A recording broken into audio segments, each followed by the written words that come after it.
Bonjour à toutes et à tous. Je suis très heureux de vous voir nombreux ce matin. Donc, je vais vous présenter les résultats d'une étude qu'on a réalisée pour le compte de l'ONPE avec Romain Gournay, mais également avec le concours de Guillaume de Oliveira et Kevin Caillot, qui sont également sociologues. Donc, une étude qui a été réalisée fin 2017-2018. Donc, je vais vous présenter un peu rapidement l'enquête pour l'ONPE, les ménages qu'on a rencontrés, pour me centrer ensuite sur quelques résultats de cette étude, pas tous, mais notamment trois éléments. L'entrée dans la précarité énergétique, l'élément des trajectoires des ménages, les stratégies face à la précarité énergétique, comment ils se débrouillent, qu'est-ce qu'ils mettent en œuvre, et un petit point sur les professionnels de l'accompagnement pour terminer sur une petite réflexion sur le jeu des temporalités et des éléments de conclusion un peu centrés sur les questions de transition énergétique et puis la manière dont les ménages en précarité énergétique s'inscrivent un peu dans ces dynamiques. Alors l'enquête elle-même, donc on a rencontré 30 ménages en précarité énergétique, donc 14 en impayés d'énergie, et pour ces 14, on a également rencontré l'un des professionnels qui accompagnent ces ménages, c'est-à-dire soit des travailleurs sociaux, soit des professionnels du bâtiment qui les accompagnent pour des travaux, des diagnostics, des choses comme ça. Donc des entretiens qualitatifs semi-directifs approfondis au domicile des personnes, donc avec une partie entretien, une partie visite de logement, on a pris des photos également, et puis pour la plupart des ménages, on a pu accéder à leurs factures pour faire un peu le point sur leur budget, ce qu'ils payent, etc. Ce qui veut dire également que les ménages étaient tout à fait prêts à nous ouvrir toutes les informations dont ils disposent et nous donner accès à ces informations, à leurs factures qu'ils gardent pour beaucoup. Alors, notre approche était centrée sur un certain nombre de points, 4 points, donc les parcours, et notamment l'entrée, qu'est-ce qui fait basculer un ménage en précarité énergétique à un moment donné, les pratiques et les stratégies qu'ils adoptent pour faire face à leur situation, les conséquences sur leur mode de vie, et puis la gestion des impayés d'énergie. Alors, pour construire cet échantillon et trouver les ménages, donc on est passé par les intervenants, certains intervenants sociotechniques qui interviennent auprès d'eux pour nous mettre en contact avec ces ménages. Donc c'est jamais très facile, et on a également utilisé les réseaux, le bouche à oreille, pour essayer de trouver quelques ménages qui sont entre guillemets invisibles, c'est-à-dire qu'ils ne sont pas accompagnés par des professionnels ou intégrés dans des dispositifs. Donc cet échantillon n'est pas représentatif des ménages en précarité énergétique, mais il en est significatif. Alors il peut pas en être représentatif parce qu'on est dans une approche qualitative, donc l'objectif n'était pas d'avoir un échantillon représentatif, mais bien d'avoir une diversité la plus vaste possible de situations. Et puis il est difficile de construire un échantillon représentatif en l'absence, je dirais, de données de référence sur l'ensemble de cette population. Alors les ménages rencontrés, ce qui marque surtout, c'est cette grande diversité de situations. Certes, c'était un objectif de diversifier les territoires, les âges, les types de ménages, types de logements, situations d'occupation, propriétaires, locataires, etc. Ce qui ressort, c'est qu'on ne peut pas dresser un portrait type de ménage en précarité énergétique, mais qu'il y a un certain nombre de figures qu'on peut identifier. Alors dans notre échantillon, il y a des figures absentes. On n'a pas rencontré d'étudiants dont on sait que certains sont en difficulté sur la question de l'énergie. On voulait rencontrer des gens du voyage aussi qu'on n'a pas pu, des familles très nombreuses, des ménages intergénérationnels, etc. Donc il y a cette diversité de figures. On en a quand même une grande variété, mais on n'a pas bien entendu couvert l'ensemble des cas possibles. D'une manière générale, on a quand même des ménages qui cumulent un certain nombre de difficultés de logement, difficultés d'emploi, avec des problèmes de santé, d'isolement social, etc. Et parmi tous ces problèmes, l'énergie est un des aspects de la situation, un des aspects des problèmes, pas toujours le problème principal, mais c'est un problème qui s'ajoute aux autres et qui peut prendre une part importante de ces difficultés, mais qui s'insère dans des situations qui sont toujours un petit peu compliquées quand même.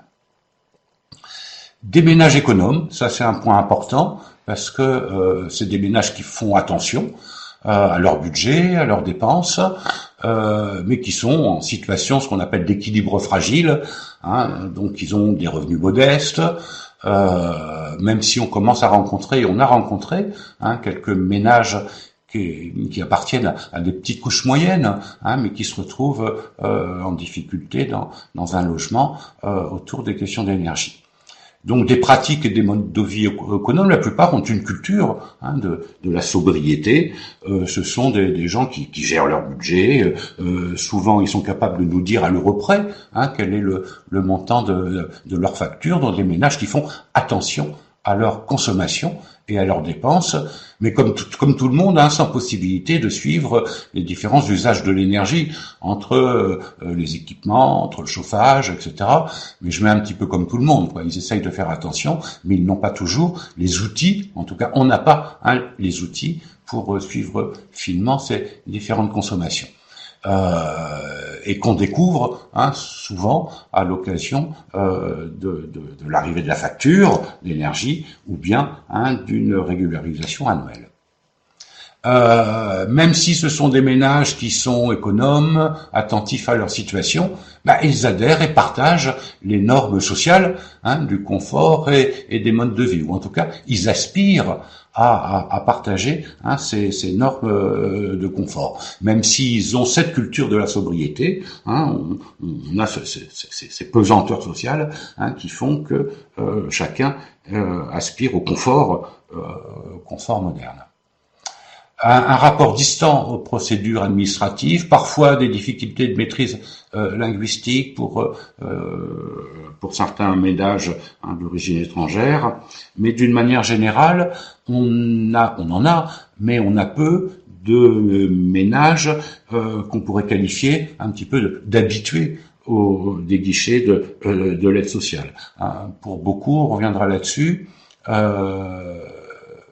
leur situation par rapport à l'énergie, leurs difficultés de ce point de vue-là, les amènent à rencontrer les dispositifs pour la première fois. Donc c'est beaucoup de gens qui n'avaient pas, qui sont pas un peu dans le public classique de l'aide sociale.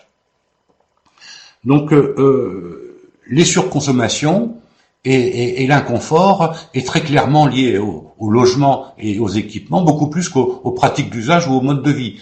Ce sont pas des gens qui chauffent à 26, qui font pas attention, etc. Mais c'est bien le logement, les situations qui les font un petit peu déraper. L'inconfort est toujours difficile à supporter. Même on verra pour ceux qui sont les plus socialisés à l'inconfort, c'est toujours difficile à supporter, comme l'ont dit certains. Quand il fait froid, on peut rien faire, on est bloqué, et il peut y avoir de la socialisation, mais peu d'habituation à un inconfort très très marqué. Alors sur l'entrée dans la précarité énergétique, on a un petit peu trois types de trajectoires, trois types de basculement à un moment donné. On a un premier type de trajectoire, c'est la dégradation linéaire du logement ou des capacités des personnes, c'est-à-dire qu'on n'a pas de bifurcation dans les trajectoires, mais des situations qui se dégradent peu à peu. On a également des accidents de la vie, on reviendra là-dessus, et puis surtout ce qui nous a marqué, et je pense qu'il y a un point important des résultats de cette étude, c'est l'entrée dans un nouveau logement qui fait basculer dans la précarité énergétique. Ça concerne quand même 21 des 30 ménages qu'on a rencontrés et 10 ménages sur 14 en impayés d'énergie. Donc c'est important de souligner cet aspect parce que ça peut permettre aussi, on va avoir une réflexion là-dessus tout à l'heure, sur comment mieux peut-être accompagner l'entrée dans un nouveau logement.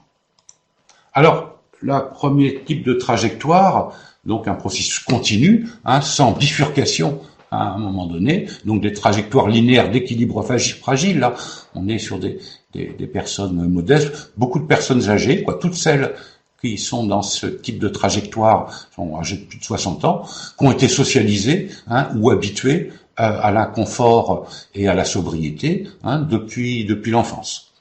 On a quand même 3 formes différentes de ces trajectoires linéaires. On a un mode de vie traditionnel, donc à la campagne, dans des vieilles fermes, chauffage au bois, etc.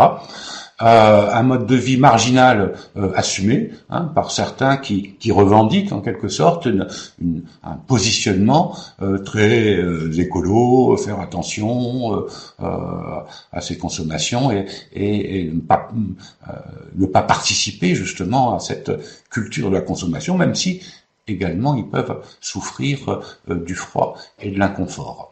Et puis on a un troisième cas qui est la dégradation d'un logement occupé de longue date. Donc là on est plus sur des locataires en milieu urbain par exemple. Donc les personnes qui sont dans cette configuration ont des savoir-faire, pour faire face à l'inconfort, tout le travail, ils sont beaucoup chauffés au bois, donc tout le travail du bois, tout le fait de s'occuper des déperditions de chaleur, etc. Donc des ménages qui font du travail autour du confort et qui ont d'importants savoir-faire pour se protéger des conséquences les plus rudes de l'inconfort, même si j'insiste là-dessus, tout le monde en souffre toujours. Pour ceux qui ont un mode de vie traditionnel ou un mode de vie marginal assumé, on s'aperçoit que ce mode de vie s'épuise avec la dégradation du logement puis le vieillissement. Personnes âgées dans un mode de vie traditionnel, à un moment donné, ils ont du mal à couper du bois, à faire le feu, etc. Et quand le logement est trop dégradé, là également, le travail et le savoir-faire ne sont plus suffisants pour se débrouiller.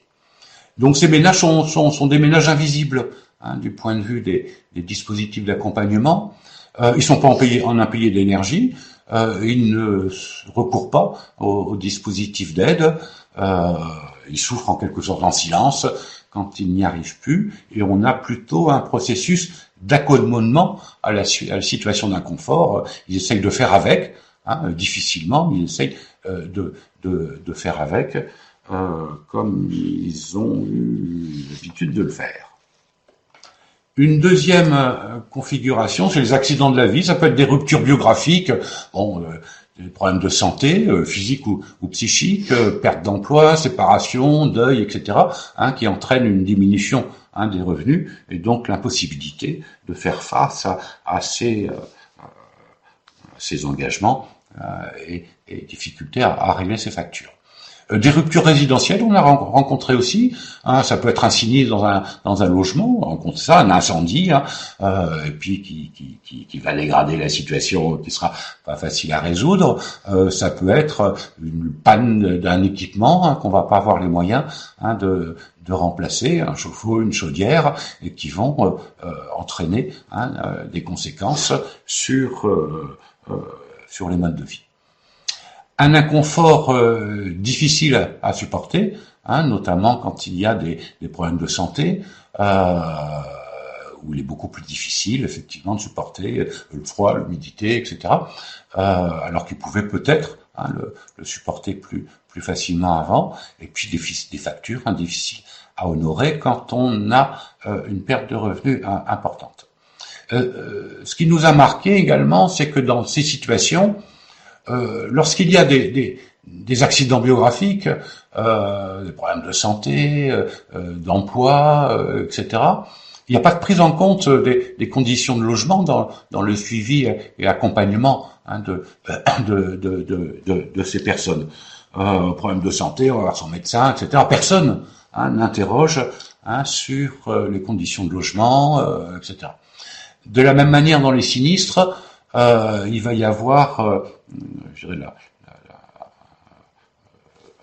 un intérêt, des interventions sur le logement, mais pareil, personne ne va prendre en compte la situation des personnes et comment ils se débrouillent, comme s'il y avait un peu, je dirais, un cloisonnement des types d'interventions entre les uns et les autres, et ces personnes-là sont souvent livrées à elles-mêmes, ils ont leurs problèmes et en plus les problèmes d'énergie à résoudre, les problèmes de précarité énergétique à résoudre, et ils sont souvent un peu laissés à eux-mêmes. Donc là, il va y avoir un recours aux aides sociales ou pour des travaux à un moment donné pour essayer de résoudre les situations. Donc c'est des ménages qui restent pas invisibles, qui ne restent pas sans demande de recours, mais qui vont se manifester à un moment donné. On est à la moitié du temps, Christophe. La troisième configuration, c'est l'entrée dans un nouveau logement. Donc, comme on dit, c'est l'appartement maudit, la facture qui tue. Donc un inconfort, des difficultés financières, des impayés, et ça peut déstabiliser la situation de ménages qui étaient plutôt stables ou en voie d'insertion ou de stabilisation socio-professionnelle. On trouve des situations différentes, donc ça peut être un logement très dégradé, voire insalubre, pour les plus modestes, qui se retrouvent dans les logements les plus pourris. Mais on retrouve aussi des logements qui sont pas à ce niveau-là, mais qui sont plutôt mal isolés, ça se voit pas forcément, et on découvre ça un petit peu au fil du temps.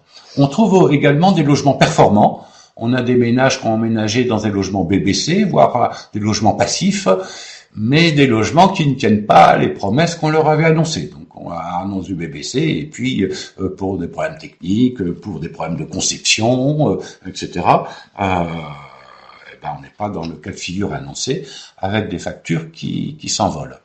Il peut y avoir également un manque de maîtrise ou d'appropriation des équipements du logement, notamment pour des ménages qui ont toujours été en chauffage collectif et qui se retrouvent en chauffage individuel et auxquels on n'a pas bien expliqué les choses et qui se retrouvent complètement dépassés par des consommations qu'ils ne savent pas gérer. Et dans un cas, en tout cas, on a trouvé un abonnement de fourniture d'énergie totalement inadapté aux ménages, ou en quelque sorte, il reprenait l'abonnement des anciens locataires, mais qui ne correspondait pas à leur situation. Donc, ce qui est frappant aussi, c'est que il n'y a pas d'accompagnement ni de suivi dans l'entrée dans un nouveau logement. On explique un petit peu les équipements lors de l'entrée dans le logement, mais il n'y a pas vraiment ni d'accompagnement ni de suivi, par exemple 3 mois après ou 6 mois après, pour voir comment les ménages se sont appropriés le logement et puis qu'est-ce que ça donne en termes de consommation. Donc, c'est bien la première facture d'énergie ou la régularisation annuelle qui va alerter sur la situation et qui va être la facture qui tue auquel on ne s'attendait pas. Et souvent, dans la plupart des cas, même ceux qu'on a rencontrés, c'est la première expérience de précarité énergétique ou de difficulté financière avec le logement, des gens qui n'ont pas changé de mode de vie, qui consomment pas plus, mais c'est bien cette nouvelle configuration sociotechnique d'un nouveau logement qui les met en difficulté. Et là, effectivement, on va retrouver des demandes financières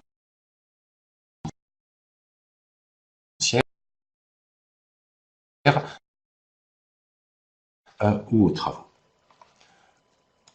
Donc, comment ils se débrouillent face à cette situation? Les ménages sont toujours actifs.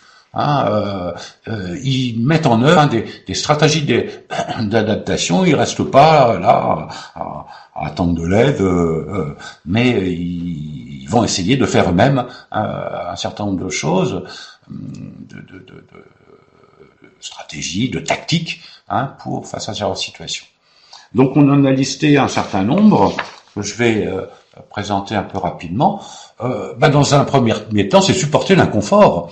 Donc, ça va être la régulation thermique par d'autres moyens que le chauffage. Donc c'est se vêtir à l'intérieur, mettre des couvertures, utiliser les bouillottes, conserver la chaleur, mettre des rideaux, des choses comme ça, et des stratégies de confinement. Donc c'est se limiter le chauffage à une pièce et puis rester actif pour se donner chaud. Limiter le temps de présence dans le logement en allant le plus souvent chez des amis, dans la famille quand il fait froid, pour trouver des lieux ou même sortir dans les cafés, des choses comme ça, pour être dans des lieux où il fait plus chaud. Il va y avoir des petits travaux de bricolage, de calfeutrage, un peu de cache-misère, mettre de la peinture pour cacher l'humidité, mais des travaux qui peuvent être contre-productifs en ce sens que souvent il faut laisser des traces. S'il y a des expertises par la suite, et puis ça peut être un travail sans fin, rencontrer des ménages qui passent leur temps, en tout cas régulièrement, à repeindre des endroits où il y a de moisissures pour cacher cette misère, et puis ça coûte de faire ces petits travaux. Et on va voir achat de petits équipements, chauffage à point, des humidificateurs, des produits anti-moisissures, des rideaux, etc. Donc là encore, des stratégies qui vont entraîner des dépenses qui vont s'ajouter aux autres. Donc supporter l'inconfort, réduire ses dépenses, donc limiter ses consommations, donc d'énergie, de chauffage, bien sûr, mais également d'alimentation, de loisirs. Il va y avoir des changements de contrat de téléphone, de contrat d'internet, d'assurance, de fournisseurs d'énergie, etc. Donc réduire ces dépenses, on avait évoqué à un moment donné l'image de la montgolfière. Petit à petit, on va réduire ce qu'on a dans la montgolfière pour pouvoir se dégager des difficultés. Il y a toujours des dépenses qui sont préservées, notamment quand il y a des enfants, le confort, les besoins, y compris des loisirs, et le confort des enfants. On essaye le plus possible de préserver les enfants, de préserver également les dépenses de santé, jusqu'à certaines mesures, et puis les transports contraints, de limiter les transports qui ne sont pas contraints, mais après ceux qui sont contraints, on est bien obligé de les préserver. Réduire ses dépenses, mais également accroître ses ressources. Accroître ses ressources, c'est augmenter l'activité professionnelle pour ceux qui le peuvent. Donc on a des gens qui vont faire des heures supplémentaires, qui vont reprendre un petit boulot, vont faire l'intérim, avec quelquefois le risque d'épuisement professionnel. On a rencontré des gens effectivement qui multipliaient les petits boulots, qui multipliaient les heures de travail pour accroître leurs revenus, quitte au bout de quelque temps être complètement épuisés et ne pas pouvoir continuer sur un tel rythme. On va vendre des équipements, du mobilier, de l'électroménager, des livres, des CD, etc. Pour payer ses factures. Et pour certains, c'est également partager les dépenses, notamment pour... on a vu des colocataires qui vont prendre un autre colocataire dans le logement dégradé, pour diminuer, pour partager les dépenses, ou pareil, un parent qu'on va faire venir dans le ménage de manière à mutualiser les dépenses. Pour les locataires, ils vont essayer de négocier avec le bailleur pour réaliser les travaux. Là, on a 3 cas de figure assez classiques. On a des bailleurs de bonne volonté qui sont quand même les plus nombreux dans les cas qu'on a rencontrés, mais qui sont eux-mêmes souvent démunis, souvent des personnes un peu modestes, qui ont du mal à dégager des finances pour faire des travaux, qui sont eux-mêmes un petit peu perdus dans les procédures.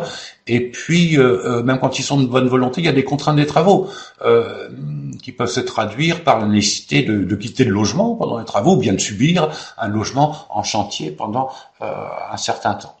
Donc, c'est pas toujours facile, même quand le bailleur est de bonne volonté. On a des situations conflictuelles avec les propriétaires, un propriétaire qui est dans le déni ou dans l'immobilisme. Et là, on va partir dans des arbitrages un peu difficiles entre la part de la technique et la part des pratiques. Les uns disant aux autres, mais c'est votre faute, vous gérez mal. Et puis les autres disant, ben non, nous on fait bien, mais c'est le logement qui est pourri. Et là, il va y avoir mobilisation d'expertise technique, avec souvent le sentiment d'injustice pour des ménages qui savent bien que souvent c'est pas dû à leur pratique. Et puis on trouve aussi des cas où le bailleur est tenu à distance, donc des gens qui craignent d'être expulsés ou d'être relogés, des gens qui sont plutôt attachés à leur logement et qui décident de faire profil bas, et de supporter en silence pour ne pas se retrouver dans des situations un peu difficiles. Puis après, il va y avoir également l'arbitrage entre le paiement des factures d'énergie et le loyer. Donc il s'agit de se prémunir des conséquences les plus lourdes, soit perte de confort, soit rupture sociale. On a vu quelques cas où, avec la présence d'enfants, la conséquence la plus lourde, c'était de les mettre en inconfort et mettre en difficulté. Donc avec le choix de payer plutôt les factures d'énergie que le loyer. Mais d'une manière générale, c'est quand même le règlement du loyer qui est généralement privilégié. Et ceux qui ont fait le choix de payer leurs factures d'énergie par le loyer se retrouvent souvent dans des difficultés bien pires. Et enfin, si on n'y arrive pas, on va solliciter des aides. Alors les aides, c'est le recours ultime, le dernier recours quand on ne peut plus y arriver tout seul. Donc on va voir d'abord du côté de la famille et des amis, ensuite qui eux-mêmes sont souvent un petit peu démunis, donc on ne va pas pouvoir aider beaucoup. Ensuite on va aller voir s'adresser demander des aides sociales, et enfin l'association caritative, Restaurant du Cœur, etc. Pour la Fondation Abbé Pierre, etc. Donc il y a quand même un gradient en quelque sorte dans ces demandes d'aide. Il y a toujours un sentiment de honte. C'est toujours on n'est plus capable de s'en débrouiller tout seul, donc en quelque sorte on est réduit à un statut un peu mineur, indépendant des autres. Il y a toujours ce sentiment de honte. Il y a une grande méconnaissance des dispositifs qui sont complexes, des gens qui sont un petit peu perdus, et la rencontre avec les dispositifs d'aide sont souvent parfois indirectes sur d'autres scènes. On va avoir des informations dans des activités de loisirs ou par des professionnels de la santé quelquefois, etc. Et bon, quand il y a l'aide aux travaux, on y reviendra, c'est des procédures complexes, lourdes et longues, qui sont souvent difficiles à suivre et engager. Ultime solution, déménager. Donc changer de logement, mais on s'aperçoit qu'il y a souvent un attachement au logement en fait, même s'il est inconfortable, même s'il est dégradé, parce qu'il peut y avoir des avantages, un bout de jardin, un emplacement intéressant, une valeur affective, etc. Et quand il y a cet objectif de déménager, souvent il est difficile à atteindre, ça a un coût. Il y a des incertitudes pour trouver un autre logement qui convient, etc. Et souvent, c'est une solution en désespoir de cause. Alors, un petit point sur les ménages en impayé d'énergie. Le premier réflexe, souvent, c'est de contacter le fournisseur d'énergie. Et c'est pour comprendre qu'est-ce qui se passe quand il y a une grosse facture. Alors, ce qui est étonnant, c'est qu'on n'a pas observé de situation où il y a contestation ou remise en cause de la facture, mais beaucoup plus une demande de compréhension. Et c'est le fournisseur d'énergie qui, dans bien des cas, va orienter vers les travailleurs sociaux. Et après, il va y avoir mise en place un plan d'appurement avec un échéancier de remboursement, etc. 5 minutes. Alors, quelques points sur les professionnels de l'accompagnement. Donc, on a rencontré quand même des professionnels qui eux-mêmes sont en situation fragile, parfois précaire, un peu avec une surcharge de travail et un sentiment d'impuissance. Donc en quelque sorte, ils sont dans des situations qui je dirais, ne les mettent pas forcément toujours en situation, je dirais, de force par rapport à ces ménages en difficulté. Des ménages en difficulté, des professionnels, souvent eux-mêmes en difficulté. Alors on sait bien que la précarité énergétique, c'est un phénomène sociotechnique et qu'il faut la considérer comme d'un point de vue sociotechnique, mais l'approche sociotechnique est en fait segmentée. Entre d'un côté les intervenants sociaux et d'un autre côté les professionnels qui font s'occuper de la technique. Donc l'approche sociotechnique est segmentée entre différents professionnels et non pas intégrée dans une perspective sociotechnique globale, qui est effectivement un petit peu difficile à mettre en œuvre. Bon, de nombreux intervenants avec des coordinations difficiles, les fournisseurs d'énergie, les travailleurs sociaux, les CESF, les conseillères médicaux en économie, en environnement intérieur, on en a rencontré, les techniciens du bâtiment, les associations, etc. Les dispositifs pour les professionnels, il y a également des difficultés à mobiliser, articuler souvent de nombreux dispositifs. Un seul ne suffit pas, on va chercher à grappiller, surtout quand il s'agit de réaliser des travaux, des sous un petit peu partout. Avec des professionnels qui sont encore éloignés de l'APE, on pense aux professionnels de santé, même des professionnels du logement, professionnels éducatifs, élus locaux qui peuvent être, je dirais, mobilisés ou en lien avec les ménages, mais qui sont éloignés de ces problématiques. Et on s'est aperçu qu'il y a une connaissance fragmentée de la situation des ménages. Le discours des professionnels, ou en tout cas le récit des professionnels, correspond pas toujours à ce que nous en disent les ménages. On a souvent des histoires qui sont un petit peu différentes. Alors, il ne s'agit pas de voir quel est le vrai ou le faux, mais de noter un peu ces divergences dans l'appréciation des situations. Et puis, bien entendu, des différences selon les configurations locales, les périmètres d'intervention des dispositifs locaux, qui entraînent des modalités d'intervention différentes et des démarches plus ou moins complètes en fonction des dispositifs existants, notamment la présence d'un SLIM ou pas sur les territoires, qui fait qu'on va pouvoir avancer plus dans les diagnostics sociotechniques, la médiation bailleur, les conseils MDE, etc. Donc pour terminer, peut-être souligner le jeu des temporalités entre l'urgence des factures à régler et puis l'inconfort subi, le temps des procédures et de la mobilisation des dispositifs d'accompagnement avec des interventions échelonnées qui prennent du temps, plusieurs mois, plusieurs années, le temps des travaux dans le logement, alors encore, il va falloir compter 1 an, 2 ans, le temps long du recours à l'équilibre des situations des ménages. On a rencontré des ménages qui, 7 ans après, par exemple, l'entrée dans un nouveau logement, sont toujours dans des situations non résolues.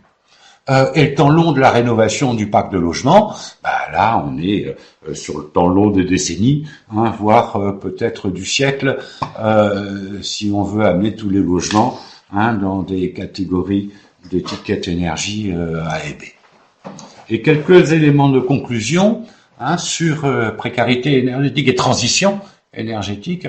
Donc, oui, c'est aux ménages les plus modestes, les logements énergivores et l'inconfort thermique, mais les plus modestes sont toujours les moins consommateurs.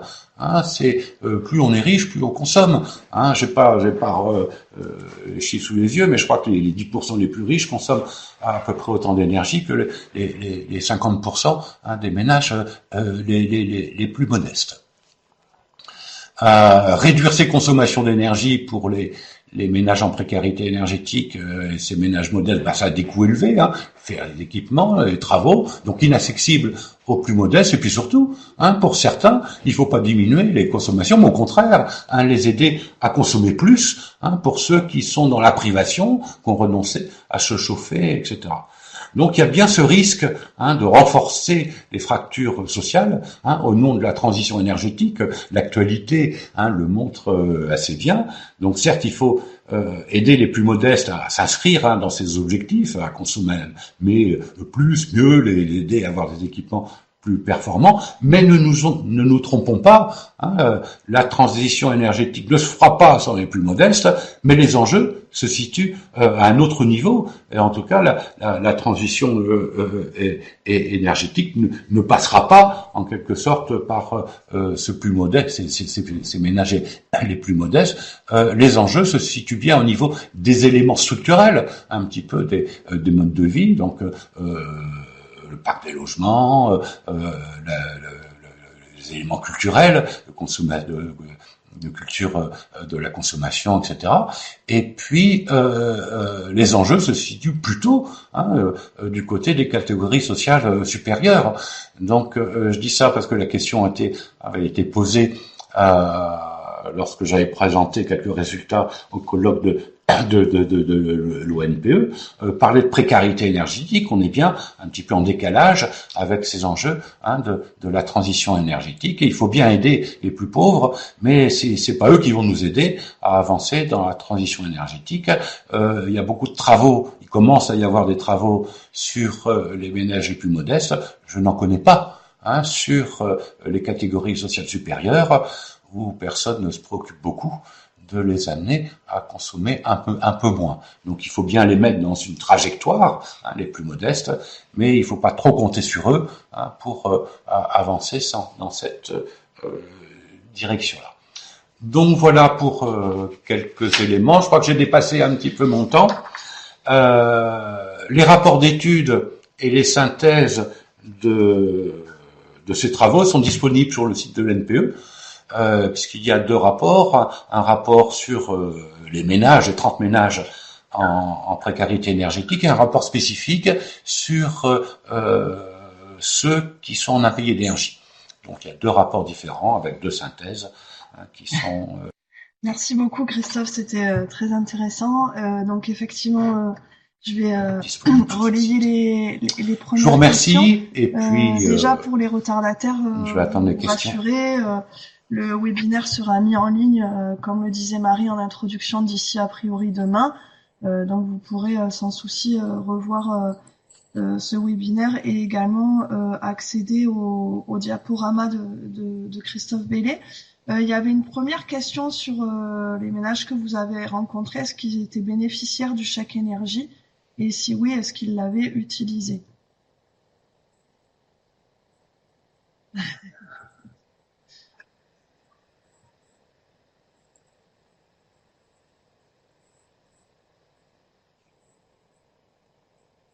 La réponse sera plutôt non. La réponse sera plutôt non. Alors à un moment donné, quand ils rencontrent le dispositif, il y a des travailleurs sociaux, des accompagnants qui vont un petit peu les orienter là-dessus. Mais je crois que la réponse était non. D'accord. Et il y a des éléments d'analyse sur ça. Pourquoi les enquêtes fin 2017. Ils n'étaient pas bénéficiaires. Donc, c'était un dispositif en voie d'insertion.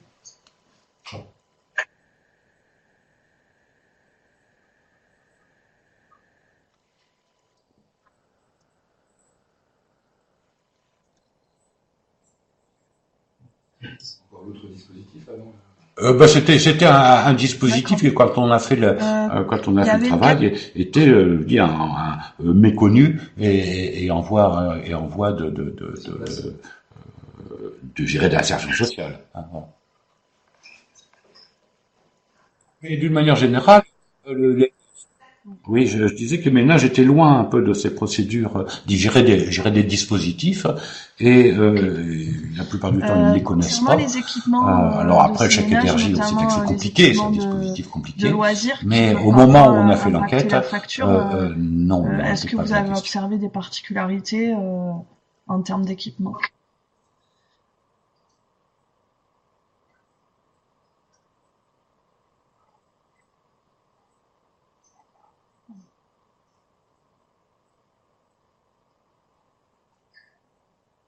Alors, d'une manière générale, les ménages qu'on a rencontrés ont plutôt un équipement standard. C'est pas des ménages suréquipés qui multiplient les équipements, notamment les équipements de loisirs. Le plus souvent, ce sont un peu des équipements basiques, le frigo, la télé, etc. Mais on n'a pas de multiplication d'équipements qui pourraient être énergivores. Il y a quelques cas, là, bien entendu, hein, mais c'est pas la situation la plus courante où les surconsommations proviendraient d'équipements, notamment de loisirs, qui seraient très consommateurs. Propriétaires occupants, de locataires.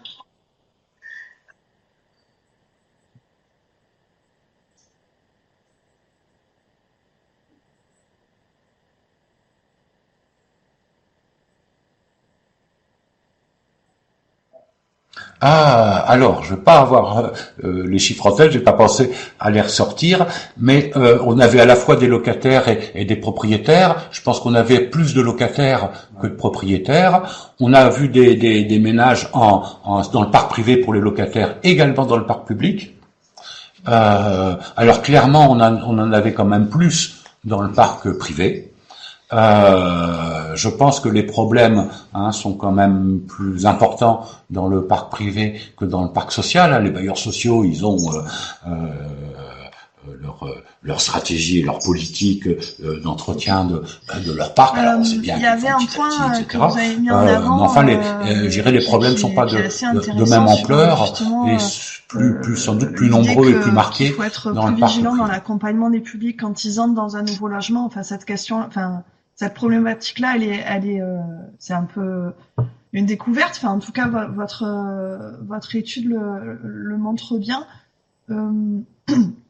Et du coup, la nécessité de former les personnes et les professionnels. Après, justement, est-ce que vous avez l'impression que ça touche davantage les locataires du parc social ou du parc privé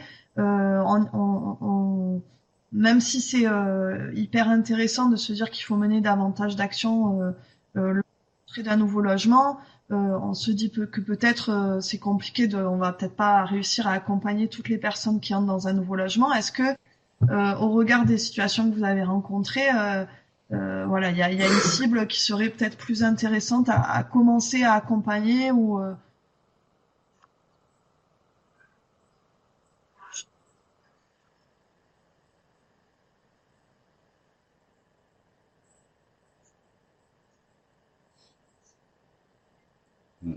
Alors, c'est clair que les bailleurs sociaux, ils en font un peu plus de ce point de vue-là, notamment plus, je dirais, d'explications, d'informations pour les nouveaux locataires. Ils ont de plus en plus des livrets qui vont expliquer le fonctionnement des équipements, etc.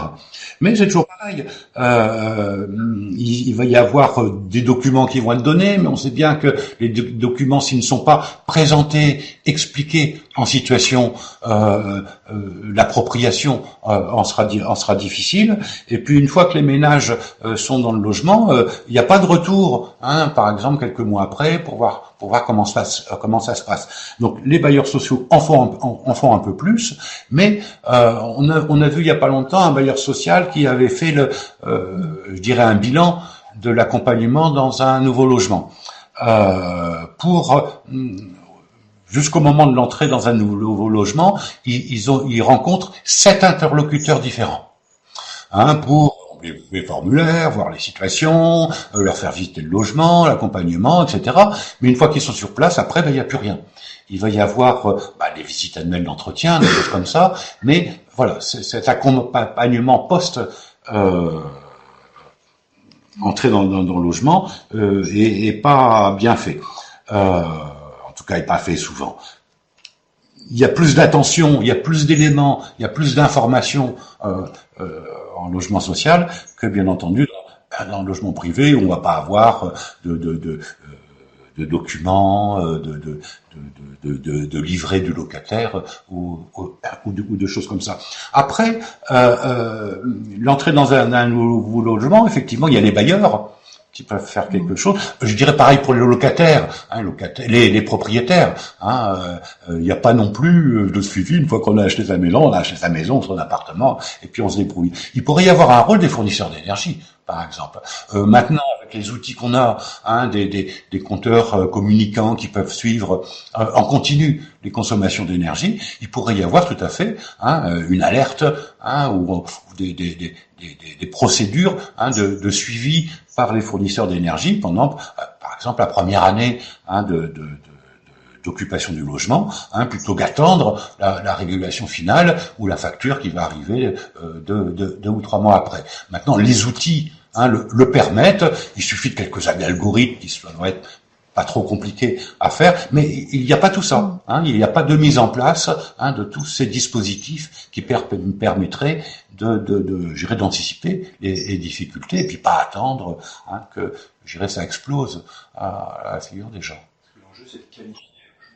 Voilà, et puis l'enjeu, c'est aussi de qualifier les logements. Bon, je vais rien dire sur le DPE, qu'est-ce qu'il est fait à l'heure actuelle. Mais en tout cas, c'est pas un outil autour de ces questions bien qualifier alors la question des étudiants qualité que vous avez du pas logement à l'heure actuelle. Le fait que c'est vrai que c'est aussi le moment où on accède à un premier logement, où on paye pour la première fois une facture. Il y a quelqu'un qui disait qu'il y avait, pour les jeunes, il y a moins de transferts intergénérationnels qu'auparavant. Alors, je sais pas si, voilà, la discussion est ouverte, mais qui propose du coup de travailler avec les missions locales, une autre personne qui va se regrouper à plusieurs associations du territoire pour proposer un parcours d'accompagnement aux nouveaux arrivants. Enfin, voilà, apparemment, c'est quelque chose qui fait pas mal réagir, en tout cas.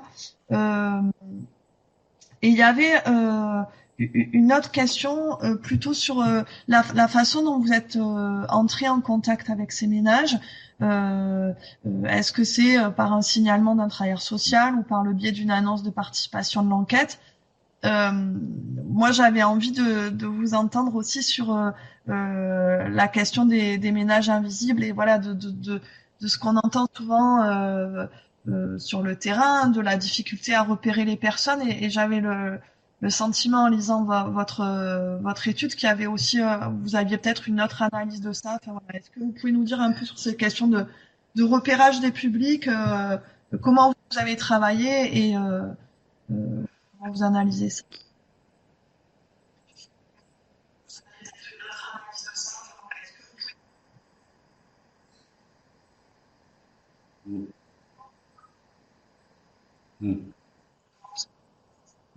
Alors d'abord sur la question des étudiants, oui, on n'a pas rencontré. Il y a une étude qui a été faite l'année dernière sur l'étudiant, une petite étude qui montrait que une proportion importante pouvait avoir des difficultés par rapport à l'énergie. Donc oui. Alors sur la transmission générationnelle, j'ai pas de données particulières pour dire que c'est plus ou moins. Faudrait voir, mais là, on n'a pas d'études là-dessus, donc je voudrais pas dire des bêtises. Mais en tout cas, il est clair que, l'entrée dans un nouveau logement, donc le fait de devoir gérer soi-même à la fois son confort et à la fois gérer les équipements du logement nécessiterait un accompagnement particulier. Effectivement, même en amont, je trouve ça très intéressant si des missions locales, des CROUS s'emparent de ces problématiques-là. Pour l'instant, ils sont un peu laissés à eux-mêmes de ce point de vue-là. Alors, pour les contacts, oui, on est passé, on n'a pas lancé d'appel à un témoignage particulier, donc on est passé par des professionnels. Donc, soit les travailleurs sociaux, soit des associations qui sont plutôt centrées sur les aspects techniques, les travaux, etc.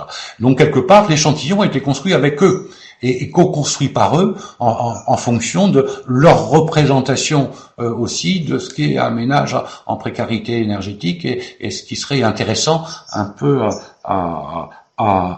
à montrer. Parce qu'il est quand même difficile de rentrer directement en contact avec ces ménages, et pas de liste, de choses comme ça. Donc on est un peu dépendant des acteurs qui les connaissent et qui sont en contact avec eux. Donc des ménages qui sont identifiés. Alors, on a aussi, au travers de nos réseaux, donc du bouche à oreille, identifié quelques ménages qui n'étaient pas dans ces réseaux. Alors, sur les invisibles, nous, on a tendance à dire que on n'est jamais complètement invisible.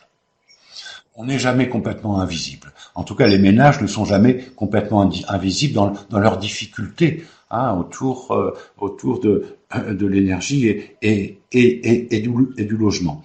Mais ils sont pas forcément en contact avec les professionnels chargés de ces questions-là. Donc ils vont en parler s'il y a des logements pourris, de moisissures, etc. Ils vont en parler avec leurs médecins. Ils vont en parler à d'autres. Mais ces interlocuteurs, eux-mêmes n'étant pas sensibilisés aux questions, ne vont pas les orienter vers les dispositifs. Donc les ménages ne sont jamais totalement invisibles, mais les relais entre les professionnels qui les connaissent et les professionnels de la précarité énergétique ne se fait pas toujours, ou ne se fait pas assez.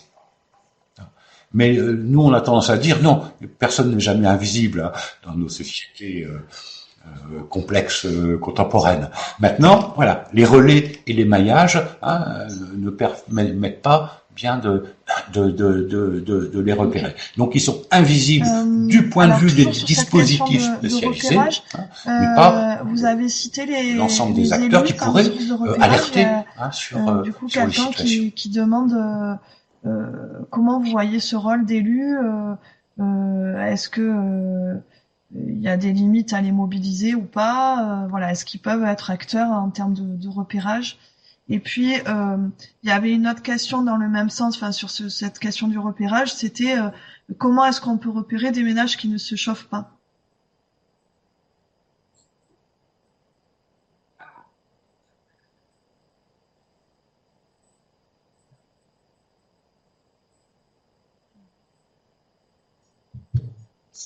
Ah. Alors, sur les élus, oui, les maires, notamment des petites communes, ils connaissent bien leur population. Ils savent bien lesquels sont en difficulté de ce point de vue-là. Alors eux-mêmes sont un petit peu, je dirais, en difficulté ou en porte-à-faux, parce que ça peut introduire des aspects relationnels un petit peu difficiles entre l'élu et sa population, mais oui, ils connaissent, ils peuvent orienter vers tel et tel, ou en tout cas plutôt renvoyer les ménages vers les dispositifs. Mais les élus eux-mêmes sont pas toujours très au fait des dispositifs, notamment dans les petites communes. Donc les élus sont donneurs d'alerte, mais pas toujours au fait des problématiques de précarité énergétique eux-mêmes. C'est ce que je disais tout à l'heure. Les gens sont pas invisibles. Dans les petites communes, ils sont connus par les élus. Dans les grandes communes urbaines, c'est un peu différent, mais dans les petites communes en milieu rural, les élus connaissent bien, mais eux-mêmes sont un peu loin de ces difficultés. Alors, comment repérer les ménages qui ne se chauffent pas? Encore une fois, les fournisseurs d'énergie peuvent nous dire des choses de ce point de vue-là. Je pense qu'il faut vraiment mobiliser les fournisseurs d'énergie sur ces questions de précarité énergétique. On peut bien voir effectivement s'il y a un effondrement ou bien non-consommation. Alors la non-consommation peut renvoyer à d'autres choses. On est passé à un poêle à bois ou des choses comme ça. Mais enfin, il peut y avoir des alertes qui sont données. Après, les ménages qui ne chauffent pas. Qu'est-ce que ça veut dire?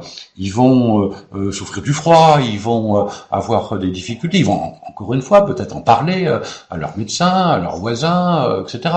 Donc il y a toujours un petit peu ces réseaux que l'on peut mobiliser. Nous on croit vraiment qu'il y a tout un travail un peu de maillage, de sensibilisation à faire sur tous ces donneurs d'alerte qui connaissent les ménages, et puis je crois qu'il y a vraiment un travail à faire du point de vue des fournisseurs d'énergie qui connaissent nos consommations heure par heure maintenant. Donc effectivement, on peut repérer quand il y a des ruptures de consommation, des ruptures qui peuvent être en plus quand les consommations s'envolent, ou au contraire, quand il y a diminution à un moment donné. Donc il peut y avoir des alertes qui sont donnés aux ménages. Donc avec Linky, avec le compteur Gaspard, etc. Je dirais il y a des moyens. Il faut sans doute les simplifier. Ils font peut-être les automatiser du point de vue des fournisseurs d'énergie pour ne pas attendre que ce soit les ménages eux-mêmes qui s'emparent de ces dispositifs d'alerte, mais que des relais comme les auxiliaires de vie, les fournisseurs aient une démarche proactive. Les médecins, les CMI, etc. qui sont également des très bons relais pour arriver à identifier ces ménages. Oui.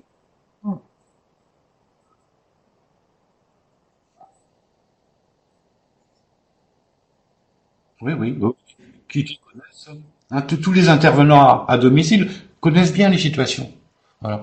Et eux-mêmes ne tiltent pas, ne sont pas sensibilisés à ces questions et ne vont pas orienter vers les bons dispositifs. Il n'y a pas toujours ce réflexe. Il y a pas très longtemps, j'ai rencontré une autre scène, une infirmière à domicile en milieu rural, qui dit oui, effectivement, je vois plein de ménages dans cette situation, mais j'y pense pas parce que voilà, elles sont pris par leurs activités, ils sont également des temps contraints, etc. Donc les professionnels eux-mêmes, je pense qu'il faut insister là-dessus, sont également fragilisés ou en tout cas fragiles par leur situation, leur charge de travail et puis un défaut d'enrôlement, mais le défaut d'enrôlement qui vient également d'un manque de disponibilité des uns et des autres.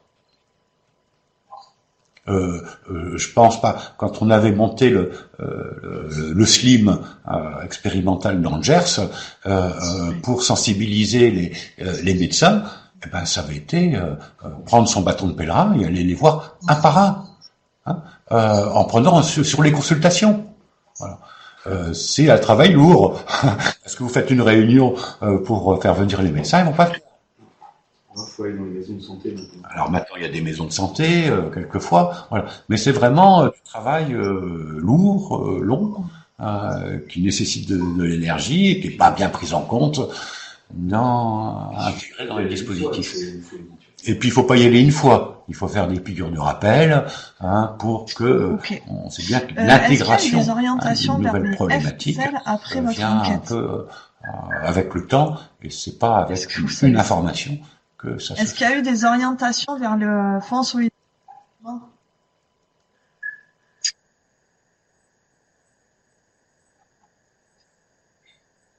Pardon? S'il y a eu des orientations?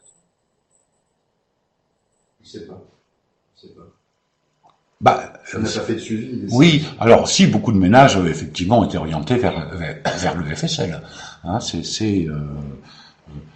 Je dirais, mais c'est même un petit peu systématique à partir du moment où ils rentrent en contact avec les travailleurs sociaux. Après, on n'a pas fait de suivi sur ce qui s'est passé ensuite, notamment, je pense aux ménages qui étaient un peu loin des dispositifs et pour lequel notre rencontre a pu un petit peu mobiliser les choses. Mais sinon, le FSL est un peu un outil qui est quand même mobilisé par les travailleurs sociaux assez systématiquement pour les ménages. On arrive à la fin du webinaire, là, il est 11h30. C'est un outil.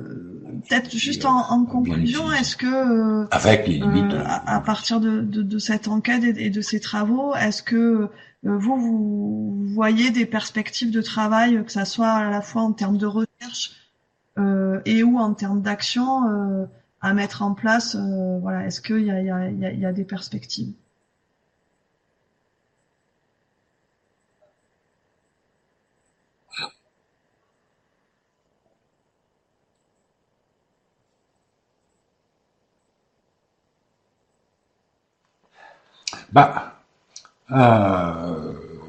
Je pense que on a travaillé un petit peu pour le NPE avec les équipes qui travaillent avec nous, Énergie Demain, Care Environnement, Bouger Consultant, un consortium, travailler autour avec l'ONPE. Donc on essaye de travailler sur, je dirais, un ensemble des mesures qui pourraient être développées. De notre point de vue, nous on insiste beaucoup sur l'importance des fournisseurs d'énergie. Voilà. Donc si on arrivait à mobiliser les fournisseurs d'énergie, déjà ça serait un grand pas. Pour faire des alertes, etc. Alors, il y a les fournisseurs historiques avec lesquels il y a moins de problèmes, ils peuvent avoir des plateformes, etc. Bon, mais il y a aussi du travail à faire de ce point de vue des alertes. Puis il y a tous les autres qui sont un petit peu plus loin. Le deuxième point, c'est vraiment tout un travail, je dirais, de mobilisation, de sensibilisation de tous ces acteurs locaux. On est sur les acteurs locaux, les élus, oui, les élus, les professionnels de santé, tous les acteurs qui viennent qui viennent au domicile, des gens et qui connaissent les situations. Donc déjà, si on arrive à mobiliser ce levier qu'est le suivi des consommations par les fournisseurs, et de sensibiliser un certain nombre d'acteurs, déjà on avancera un peu. Après, il y a tous les dispositifs d'aide et d'accompagnement. Là, c'est clair, c'est un fouillis assez complexe, y compris pour les professionnels. Il faut arriver à peut-être simplifier, à unifier, à clarifier un petit peu les choses pour que les gens ne soient pas à jongler les professionnels ne soient pas à jongler avec des dispositifs qui s'articulent difficilement, etc. Donc il faut, je dirais, simplifier, clarifier, je dirais, le paysage de ces dispositifs, voire également harmoniser un petit peu du point de vue de ce que j'ai dit tout à l'heure, les grandes diversités locales. Les FSL, c'est départemental, donc ça va changer d'un département à l'autre. Tous les territoires ne sont pas dotés des mêmes dispositifs. Voilà. Donc là, il y a aussi un travail à faire de maillage du territoire. Il y avait une dernière question. Tu as parlé d'une étude qui avait été faite auprès des étudiants. Éventuellement, si tu peux nous envoyer le lien, on le transmettra aux participants qui demandaient. Qui demandait ça, le lien vers cette étude. Oui. D'accord. Ok. Oui, d'accord. Ouais. Je pense que cette étude est sur le site de l'ONPE. En tout cas. Je vérifierai. Mais je pense aux que c'est une enquête qui est tout à fait intéressante. En tout cas, c'est la seule. Le webinaire va être mis en ligne d'ici demain ou après-demain, donc vous pouvez le revisionner. Et puis qu'on est toujours ouvert à vos propositions de sujets, vos retours d'expérience. On organise des webinaires comme ça tous les 2 mois, donc n'hésitez pas si vous avez des choses à nous faire remonter des retours d'expérience, etc. On est vraiment preneurs. Et encore un grand merci à Christophe. Et à toutes et à tous.